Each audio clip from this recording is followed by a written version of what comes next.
Hello everyone and welcome back to Eat, Sleep, Breathe. Today we're going to be covering two actually very popular pumps. They're a little bit more affordable pumps. We have the JEBAO PP8 here on the bottom, and on the top we have the PP4. So there's a lot of guys out there you'll see using these pumps. They're very affordable. The PP4 you can get on Amazon. I've seen it I think for like 49 bucks, and the PP8 is just $10 more. At the LFSs they go for a little bit more. Obviously, they need to make a little bit more margin, which makes total sense. But they're very good pumps. I've honestly ran MP10s, I've ran Jagers in my setup, so it's going to be pretty nice to give these a try, take a look at them, and just give you guys my honest opinion of them. Now they do come with a controller. They're pretty controllable. They're not as controllable as like a Ecotech MP10 nor a Jager, but you know we're gonna be able to show you guys how kind of they operate. So opening the box here, you have the pump. I won't be doing an open box on both of them as they're literally both identical, just a different size. So here you can see you have the pump. The magnet is attached. The wire on this pump is quite long. I don't think you'll have any issues with any setup. I didn't measure exactly how long it is, but I do know for sure you shouldn't have any issues.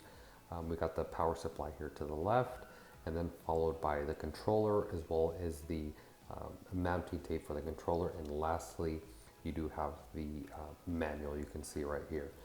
Oh, and you can see the mounting tape there. So I'm probably not going to go into too much detail as far as the programming. It has like pulse mode, long pulse mode, alternating. I forget the two others. A really nice thing about these pumps, and you can run multiples on a tank. You can have obviously one be a master and the rest be a slave. And they actually communicate wirelessly, which is really neat. I don't know how they do it, but they do. You can see here the waterproof 3-prong connection, and it has threads on one of them, so it's kind of watertight. I wouldn't call it water resistant, but surely you can see here you tighten the threads all the way up, and it makes a seal on the O-rings. So right now we're going to mount them on the tank, give you guys a better idea of how they flow. So here you can see them side by side. The PP8, guys, is a monster. I probably would never recommend it for anything smaller than a 60-gallon. I guess the torches here will give you the best indication of kind of what the flow is doing. But I probably recommend you getting multiple PP4s than one single PP8, just because you'll really get that alternating flow in your tank. And yeah, I mean, honestly, in this tank, you can see the PP8, which is the one furthest away from us. It's a monster compared to the PP4. So again, I probably wouldn't recommend it for anything smaller than a 60-gallon. Here you can see the two controllers. One of them is running master, the other one is running slave. And right here, I kind of have them both running. You can obviously see a little bit more flow in the tank. If you are going to be doing a master and slave setup, I'd probably recommend you running two of the same ones, just because you know one's always going to be overpowering the other one. But all in all, the flow is very good. Compared to the MP10, I do notice this is more of a like a very strong centered flow. The MP10 is a little bit more of a variable. It's a little bit more spread out. The Jager is obviously a big old line or a big old wave of flow. So it's very different. It's a little bit more direct than an MP10 would be, and obviously very different than a Jager would be.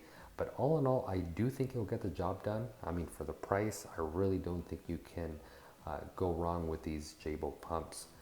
But so far, I've been pretty impressed. You know, if someone was doing this setup or a 40-gallon tank, I'd probably recommend you to run two of them, or two PP4s versus one PP8, or even two PP8s would just be ridiculous. It'd be way too much flow.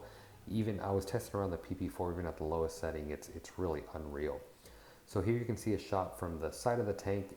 Again, it's quite different in size. The PP8 on the right, the PP4 on the left. Like I said, the PP4, even at a quarter power in this tank, creates a wave, a standing wave. Two of them obviously surely do create a standing wave. I've hooked up two to the tank. Here you can see the profile from the rear. From the rear, the magnet's just a little bit bigger, but kind of from the height profile, you can see here from the side, it is bigger. But all in all, I will say it is a great pump for you guys looking for a more affordable pump out there. I highly recommend these Jebao pumps if you guys checking them out. But that's going to be it for today's video, guys. I really hope you guys enjoyed it. It was just my little quick thought about these Jebao PP8 and PP4. If you guys aren't subscribed to my Instagram, please be sure to subscribe. I just hit over 8,000 followers. And that's going to be it, guys. As always, thanks for watching. Till next time.